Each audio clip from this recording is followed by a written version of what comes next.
So there are 8 undefeated teams still in the NFL.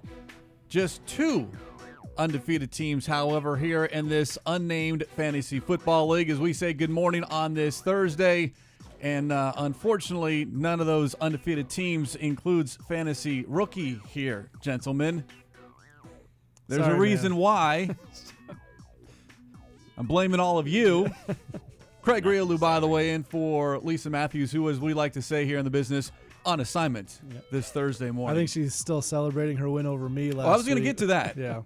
But first things She's first. running around town. Happy birthday, girl. I was undefeated, asked to join this show a week ago, came on the show, and then got killed. Not only by just anyone, but Mike Jarecki, my co-host on Cards Cover Tuesday, and I got to hear about it all season long. Yeah. So thank you for that. Well, we're hoping that that streak carries over to our undefeated guy in the studio here with Jackson. So I'm now realizing why I'm actually on the show. Yes. So It really has nothing to do with jinxed, you and as a then I have person. You're big 3-0 loss as this week. Kyler, the creator. Yeah, I am general manager of Kyler the Creator. There's no bias here. But 3-0 so far. Feeling pretty good about my team, but Saquon just went down 4 to 6 weeks. But I still feel pretty good about my running backs. We got Mark Ingram in there, but, we'll see what happens this week. It's early. It is early. The fall is Only coming. week 3. It's early, says the gentleman who is winless on the season. Kyle Odegard's team still looking for that first one. How about we take a look at the scoreboard from last weekend? Yeah, why don't we? It's a shame that Lisa's not here because she picked up her first win by beating Kyle's team, and not just winning, but look at Slay Matthews, 187 points, the most in week 3, yet Jake's Plumber, 144 good for basically any team other than Slay Matthews in week 3. Yeah, but you have to know who you're playing. I mean, I stepped up, but when it's a big rivalry game like this, you got to take another step forward. My team did not do it. Very disappointing. I'm contemplating firing the coach. I mean, the GM made all the right decisions. I think it's a coaching and a playing issue. A lack of execution? Definitely not my fault. had the game plan down, you had everything ready to go, and it just The didn't come GM together. can only do so much. Like, I drafted the best team in this league, and the players haven't performed. It has nothing to do with the fourth quarter performance of your team, though? No. Okay. Absolutely 0%. It's going to be a long year. That's early. It's early. But let's see. Yeah, so I suffered my first loss and now am tied with Joan Suggs and Harmony. Zach, you picked up your first win of the season, a close contest. Second win of the season. Oh, I'm sorry. he's That's still right. won. That's right. Give him credit. I had a Second one. really good week one. It was a similar situation You were feeling good to about Kyle your and team. Lisa, where I played Felipe, and he had probably 150 some points or so. But yeah, last week it didn't really come together. This current week, I think I ended up squeaking out the win because Baker threw that pick at the end of the game. I think Melanie was actually in So the it came lead. down to the fourth quarter of the final play. Yes, yeah. And luckily enough, she had Baker. He threw a pick, and all is well in my universe. Literally, all he had to do was not throw an interception. And I lost. Oh, so an, Yeah. Would've an lost. incompletion, He you would have would've- won? No, I still would have lost. Oh, Yeah. he had to throw the touchdown. So he had was to probably down by 1 or something Yeah. going into the last play of the game. Yeah. So she actually lost points, and I ended up in the driver's seat. So thank you to Baker. I know there's a lot of hatred going around about him, but you know, you He's your got best me. friend this You week. got me, and I appreciate it. By the way, the other team that's winless is Two Spoons, which happens to be Richard Mendez's team. So we've got 2 winless teams. Well, I haven't checked this week's schedule, Kyle, but can we get Richard on the schedule that's for gonna you so we be- can at least guarantee at least one team Yeah, has that's a going to win? be quite the toilet bowl matchup right there when the 2 winless teams face off. I will say he's got a pretty good squad, though, honestly. Yeah, I just think he's had some bad matchups. It's all about matchups in fantasy. We're both like the Colts. We're going to start slowly and then come on, probably make the playoffs. We might even win this thing. You never know. You never know.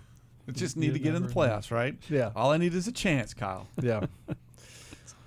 It's actually just to update, it's this week is you and, Oh, and really? Richard. So Okay, so So I'll be back next week, we the go. only 0-4 team in the league. Awesome. so so guaranteed you have someone- just one winless team here in the Unnamed Fantasy Football League coming up It next will be week. me. Yep. All right. and I actually have the undefeated Kyler the Creator this week. So Well, we've yeah, already I hope- established the yes, fact you that do. you're going to win Yes, this week, I hope and that's- Jackson will be losing. I hope that's we the will case. see about that. We will see. All right. Well, Feeling pretty good about my team. Well, Jackson, you talked about it. You've got Saquon Barkley. So what are you going to do now? Because I'm sure there are several people out there in your predicament Yeah. Mm-hmm. and trying to figure out. I mean, you're obviously not going to So- drop him, but So immediately, like when I realized that Saquon wasn't going to be on my team, or at least playing, giving me points for 4 to 6 weeks, check the waivers for Wayne Gallman, who's the handcuff back, and guess what? 2 Spoons picked him up because he saw Saquon on my team, and he's like, oh, might as well just pick up that back. So I missed out on him. Thankfully, I still have Kerryon Johnson, and then I also have Mark Ingram, who's been he's been killing it for me. So 3 touchdowns last week and basically carried me to victory. So I'm really happy with Mark Ingram, and he's still an RB1. So I'm feeling pretty good about running backs. Wide receivers, Julian Edelman has been all right this season, but that's really my weak spot, I think, on my team. But just picked up McCole Hardman, the new rookie from Kansas City, and he's got Patrick Mahomes throwing to him, he's pretty good. So I heard that I'm, was pretty all right. we'll see what happens this week. It's really, it's going to see what happens with my wide receivers. But well, you mentioned a couple of waiver wire pickups. Let's take a look at what the Unnamed Fantasy Football League did here on this week 3 or heading into week 4 as far as the waiver wire pickup. And 2 Spoons with the. Would you say that the block of the week on you, Jackson? That's it. Yep. And Richard, by the way, Just what rolling I with the pointed out. Giants, has also picked up Daniel Jones as well. So all of a sudden, he becomes a big New York Giants fan. Yeah, betting heavy on their game against Washington. Look at this week. Fresh Prince of Air Raid completely making over their roster with 7 waiver moves. Yeah, He Felipe. he must have an entirely new roster. Although he also had Antonio Brown on Yeah, his roster, which he gets reminded about often. But the Fresh Prince of Air Raid is 1 and 2. So, a lot of action from Some panic Felipe moves this right week. there. It looks like you got to Definitely. stay the course like I'm doing. Not feeling good about his squad. Wait, he just talked about firing your head coach. We stay the course. The GM is making all the Oh, right moves. Okay. It's the player's fault. Oh, man, Exactly. That's funny. Yeah, a lot of 2 Spoons and a lot of Fresh Prince of Air Raid on there. So everyone else is likes what they have. And then Show T the money, which is Taylor Holmes, undefeated on the season, adding the Jacksonville defense, which I'm surprised they were actually available to be picked up. 9 sacks. Yeah. Calais Campbell. He's been killing it over there. Yep. Yeah, me too. That's a good defense. Wondering why they were free agents. There's 4 people in here very confused as to why they were. Or- Wondering or- why we didn't grab Yeah, them. exactly. It's like, Well, I'm over here with Patriots D. So no wonder I'm Show T the fine. money's undefeated on the Yeah. season. That's just not good. All right, the top free agent pickups heading into this week, and I'll go ahead and out myself here as the fantasy rookie, and I'm just going to go until it's solved. The tight end, whoever is playing the Arizona Cardinals, and this week it's Seattle, and I'll go with Will Disley, who does have 3 touchdowns on the season, but how about this? How about he gets shut out this week and the Cardinals actually stop this train that has been going on for the first 3 games? And I feel like at this point, so much emphasis is on it. Like, you see this a lot. Like, everybody has this storyline you're talking about all week, how they can't defend the tight ends, and then they go out and do it. So I think you're going to play Will Disley. He's going to get you 2 points, and you're probably going to lose by 4. That's fine. I'll gladly sacrifice for the good of the overall product. It's very respectable of you. And Zach, you picked up DJ Chark. Clark. Yeah, I had him for a little bit. I cut him. I'm super indecisive when it comes to him, but he's leading the Jags in targets and touchdowns, receiving yards. I think he's top 10 in receiving yards. So, as their stylish quarterback continues to grow, I'm hoping that Chark kind of keeps up his pace. So not with Nick Foles, but Gardner Minshew. You Yeah, think maybe? Gardner Minshew. Okay. Yeah, I mean they seem to be having and building kind of a good rapport, and so hopefully that continues. They seem to love him in Jacksonville, and I mean, he's got the swag. He's got a little bit of Baker, but a little bit more Southern. Just has an energy to him, and he's an air raid quarterback. So There you go. he can toss it around. Seems to be a little bit more quiet confidence versus a Baker Mayfield. A little more humble, but still has that same swag and that I think And confidence within his ability, even though Yeah. he was a 6th-round draft pick. the NFL's fallen in love with him. Not just Jacksonville, but I feel like the entire league. He's just a fun person to watch. Cool outfits. Good mustache. Good mustache. Good mustache. Good lines. mustache. Kyle knows all about that. I mean, just going with the facial features. Yeah, in the off season, I have the big handlebar mustache. I'd like when to we're see not that. on video. You and Paul Calvisi can do a contest here. Who's got the best mustache of the offseason? Never grown a mustache, to be honest. No? But maybe next off season. You never know. Okay, but now you've said it here on the We got Unnamed Fantasy November Football coming up. Show. Right. Yeah, November. It's on record. Oh boy. We'll try to push that here in 2020. Maybe No. you need like a playoff push. You start growing the playoff There you go. mustache. There like, you go. You got to shake things up, see Kyle. what You're happens. 0-3. Well, no, I'll probably be eliminated by November, so I don't have to worry about it. All right, as we continue here on this Unnamed Fantasy Football League show, how about we take a look at what the Arizona Cardinals, the top performance of Week 3, and certainly a big reason why Lisa Matthews was able to win because of David Johnson's performance.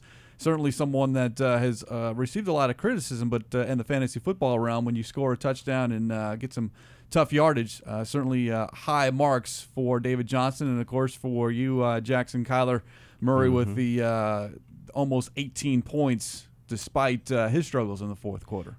Yeah, I mean, Kyler is always in an opportunity to score points. I mean, obviously as a quarterback, but he's also a running quarterback. So, anytime at the goal line he can come in, get 6 points on a, little QB draw or whatever it is. But those dual threat quarterbacks, they're just really valuable in fantasy. And, I mean, you've seen that with even a rookie Cam Newton. That's why I drafted Kyler in the first place, because I thought, he's going to get opportunities to score, and he's also a great passer. And I saw that all in training camp and saw his accuracy, and Cliff's going to let him cut it loose. And I love that about having him on the team. And he's got more of a comfort level as far as I think what he thinks he can get away with as far as when he can take off and run.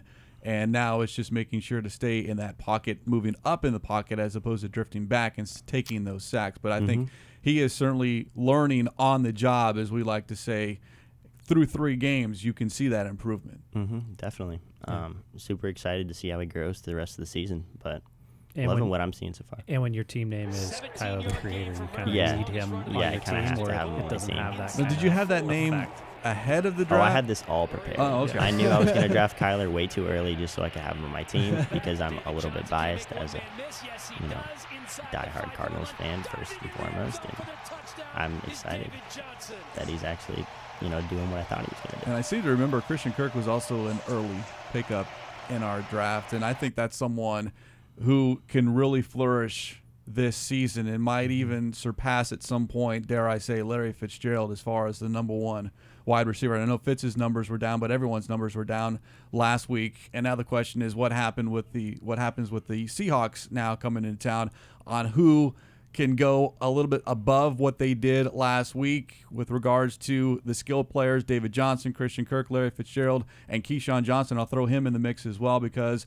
the release of Michael Crabtree, Kyle, I think might open up the door perhaps for more than anyone, Keyshawn Johnson, to get more looks. Yeah, he's already been playing a decent amount, but you're right. I think it's going to be pretty close to full time at this point without Crabtree in the mix, unless Trent Sherfield bites into that a little bit. But I think part of this release was because they thought Keyshawn Johnson was making strides, and Christian Kirk obviously seems like the guy that is your number 1 target as far as Kyler Murray, where he's looking. I mean, he had 10 catches last game. It wasn't for a lot of yards, but he's consistently looking for him and Larry Fitzgerald.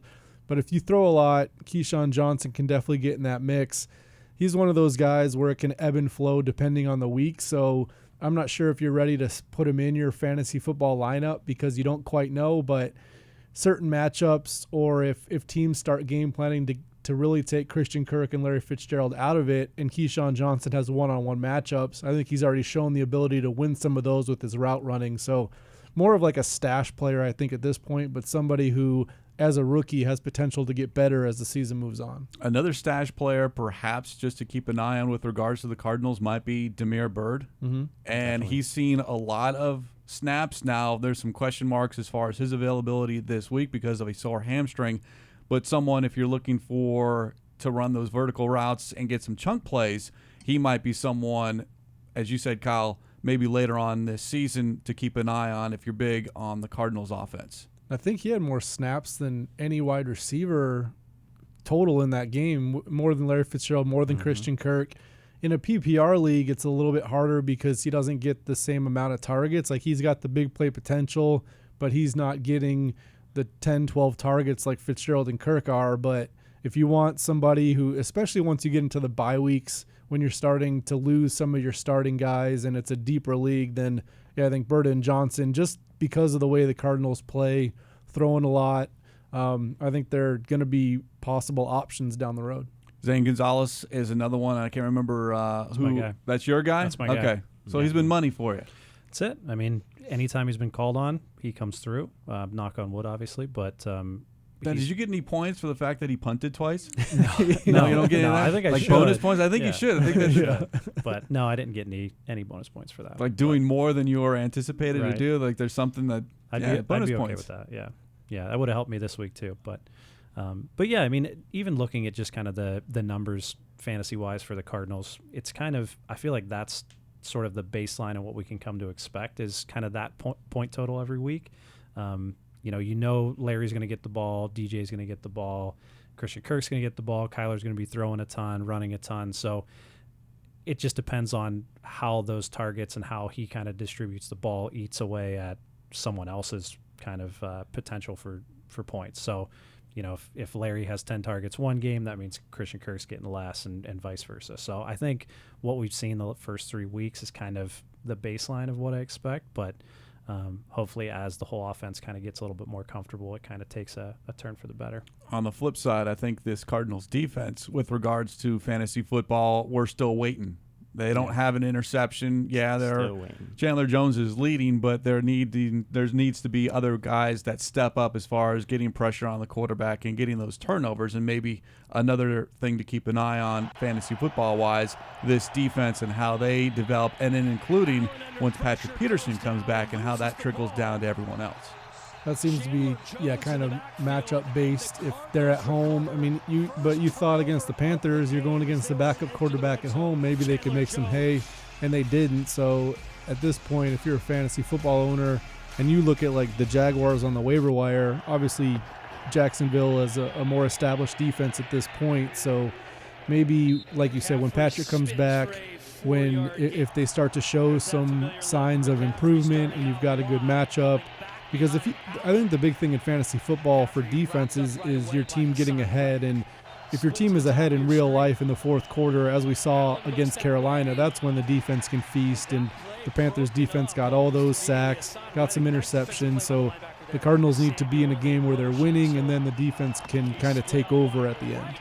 All right, before we get into if there's any questions out there from people watching us here on YouTube, but let's go through our teams heading into this week, and we'll start with you, Zach, as far as what you're looking at and what you might be needing to do to make sure you can get another victory, make it 2 weeks in a row.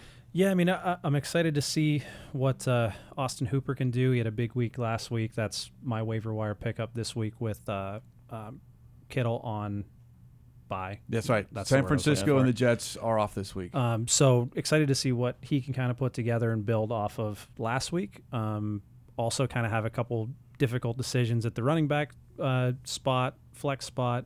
James Conner, who was a high pick of mine, hasn't quite lived up to expectations, but I think that kind of goes across the board with Pittsburgh at the moment.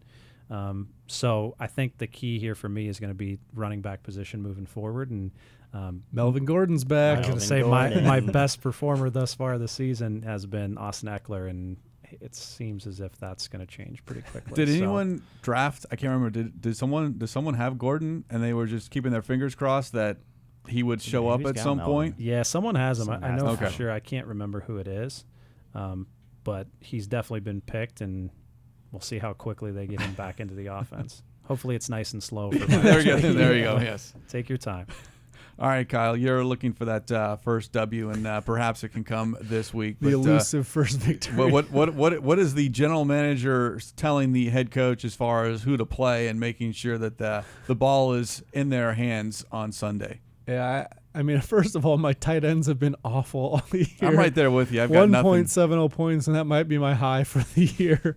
So I need to search for a tight end. You know, your problem is when your defense is almost as good as your offense. No, I mean, my defense is good. Best defense in the Yeah, league. but as far as points, I mean, it's almost overshadowing everyone on your offense. Well, I mean, I need to pep talk the offense for sure. So I need to find a tight end, and then my big question every week is Josh Gordon or Tyler Lockett at my flex position, and so far I've gotten it wrong every single time. Tyler Lockett was on my bench, and he went off last week. So hopefully I get that one right. That's a tough call. They're both talented receivers, and whatever I do, apparently New England and Seattle check that out and then decide whether to throw the ball to the guy or not. So I need to talk to Pete. I should have asked him on the conference call. There you go. What are you going to do with the Lockett this opportunity. week? But yeah, hopefully I get that right. And I mean, I'll probably drop to 0-4. Let's be honest. I love the optimism there. So much optimism. And you can expect 45 points from Mike Evans every single week, of course. Definitely. I know. I got 3 touchdowns out of him and still lost by 50. Yeah, that's kind of rough. All right, Mike Jackson. Evans, that was all in the first half too. He had I 3 know. touchdowns in the first You half. going to go to 4-0 this week? I hope not. I mean, I feel good about it. I mean, I think Kyler's going to have a nice little bounce back week. You know, at least 3 touchdowns. He's going to have a big game against Seattle, division rival at home, and so I feel good about him. Running backs, Kerryon Johnson's not really been the running back that I thought he was going to be fantasy-wise, but he still gets in the end zone. They still target him a lot. Obviously, Saquon will not be in my starting lineup. I think I'm going to move Mark Ingram over to the RB spot, and then we're going to see who's going to be my flex this week. I still have some decisions to make. We got Nelson Aguilar that I just picked up on waivers. I don't know if you guys saw, but he was getting a lot of flack from Philly fans That was for great. those drops, and I think he's going to have a bounce back week as well, so I'm excited about him. Travis Kelce's just been the best tight end in fantasy and in the league, in my opinion, because he's got Pat Mahomes thrown to him, and that answers that. And then Pat's D, Harrison Butker. I mean, I don't know what else you want to say about my teams. Yeah, but I'm not it's feeling pretty so solid. great. Looking at the matchup, I'm not feeling so great right now. Yeah, it looks so. like a team that's falling apart to me. Barkley's hurt. Edelman's hurt. Edelman is hurt. Yes, Yeah. my wide receiver spot is a little bit shaky, but we'll have to see if Nelson Aguilar It's can like a can lucky pick up the start slack. to me. Yeah. I don't know about that. I think it's just a little bit of preparation, you know. Am I even allowed to talk? great- Because I'm you only 3. can't. No. We always need a foil here Yeah, on the show, so yeah. that would be Kyle. It'd be better if I had won a game at this point, but whatever. Well, and we both have kind of a bigger name player going on Monday Night Football Mhm. with the Steelers and the Bengals. So Yeah, that'll be fun. Yeah, Could Tyler come- Boyd's the number 1 right now with AJ Green and being out. So Tyler Boyd's been, putting up numbers for me, and he's a fun player to watch as well. But super excited to see what happens on Monday night and see if it comes down to a Monday night matchup to determine who wins. I hope so. You guys gonna have a watch party? Yeah, together? maybe. Maybe. Yeah, they keep projecting James Conner to have 17, 18, 19 points a week, but he hasn't come close to that. See, and I'm waiting for Juju Smith-Schuster to actually do something, and Todd Gurley. That's my issue on Fantasy Rookie is what to do with Todd Gurley because he's done nothing, and they say it's not load management, yet at the same time, he's not getting the football a lot. So my big question mark this week is T.Y. Hilton and whether or not he will be able to play this week for the Colts. If not, then I've got a decision to make. And I just like having the team and just letting it go. But I just haven't had a lot of production at the with my first overall pick and in my second overall pick. Look at Todd Gurley. 4.3, that's just ridiculous. That's Not what you that's want for a first-round unacceptable. pick. Well, I mean, if they want to give him a break and throw Malcolm Brown in, like he's kind of just sitting on my bench, and I could use some help. So, I mean, This is about me. Yeah. We already discussed your team. so if McVay's listening, because I'm sure he's watching this show. Of course. Yeah. Maybe let's get Malcolm Brown in there a little bit. No, That doesn't help you at all, but yeah, I No, got it you. doesn't. I have the rookie running back who's third string that doesn't even play. I guess I could drop That's him. good. Yeah. Thought that was a steal late. I thought he was going to platoon with Gurley. That didn't happen. See, the more I hear Kyle, You the more I understand think why I'm 0-3? it's not the general manager. It's not the head coach. It's the general manager It is the that general manager. He that's could got be this onto team off to something. 0-3. No tight ends and no backup running backs. Besides that, I'm okay. Yeah. It's a good start, right? Trending in the right As we've direction. established here, it's early. It is early. Very early. All right, what's the social media buzz here, Zach, before we close out this Week 3 edition of the Unnamed Fantasy Football League? Few questions coming in. One is Trent Sherfield a deep sleeper this week? Something we kind of covered as well. Another one is Keyshawn Johnson a sleeper this week as well? I think a lot depends on Damiere Byrd's status, especially for Sherfield. If Byrd doesn't play, then that opens up that spot for somebody. And obviously Michael Crabtree got released, so Trent Sherfield didn't play a lot on offense the first 3 games, but there will be that 4th wide receiver spot open, and I think naturally he's the guy that slides in there if Byrd is not able to play. We don't know Byrd's injury, how extensive it is. I think he didn't practice on Wednesday. He did not practice. So that's something to monitor for sure. But Keyshawn, like we mentioned, he's going to play quite a bit, but you have to realize that Kirk, Fitzgerald, and David Johnson are going to get most of those targets. So kind of a boomer bust play there, I think. Just trying to figure out who might be that X fourth, receiver yeah. as far as the deep threat. We did see Christian Kirk have an opportunity at a deep shot, unable to capitalize, but certainly something with the Cardinals trying to figure out what to do. They're going to throw the ball. You know. That's true. I mean, they've had some of the. I think Kyler's almost leading the league in passing attempts this season. So you know that receivers are going to get thrown the ball, but it's just up to whether they're in a position to get touchdowns, which is the most important thing in fantasy, obviously. But this is a league where if they're getting targets, then they have opportunities to score points, and especially with the Cardinals. Another good question is Dak Prescott or Deshaun Watson this week? We had this debate last week. It was Lamar Jackson and Dak Prescott, and Kyle was on the wrong end of that discussion as well. By 1 point. Yes, but it's still on the wrong end. Oh, man. So Prescott goes against, do we know who he's playing? At New Orleans, Watson's versus Carolina. Tough matchup.